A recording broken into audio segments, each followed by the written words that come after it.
Earthquake survivors are now camping here outside the Jindirish city in the rebel-controlled Idlib province. The fear and shock brought on by the February 6 quakes are now giving way to hunger, cold and desperation.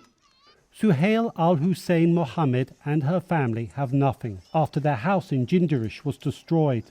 Now they survive on the little aid they receive. We were only given a cloth to sleep on, and today's meal and lunch meal, and 4 bags of coal for heating. But personally, our situation is very difficult. There are no diapers for children, there is no gas for cooking, and there is no good support yet, and there are things that can't be talked about. I mean, personally, I need a lot of things. Authorities say the quake destroyed as much as a third of Jindirish, and many other buildings were barely standing. The city's infrastructure is in tatters. Even basic staples like bread are in painfully short supply. Civilians are still living in a state of shock, trying to get out of this situation. All businesses are stopped. There were 7 bakeries that fed the city and the district with bread, and today we only have 1 oven with partial capacity.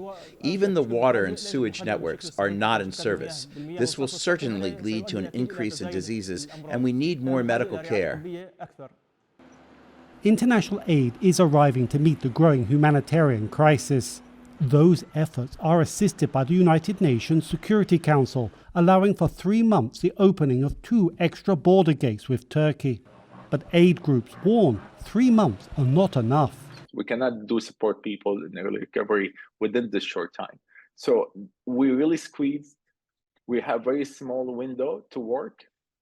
At the same time, we don't have enough supply because the supply line is almost, I will not say stopped, it's very slow because the whole area is damaged. Quake survivors, many of them now homeless and destitute, are aware their fate depends on any international help that arrives and whether the extra border gates stay open.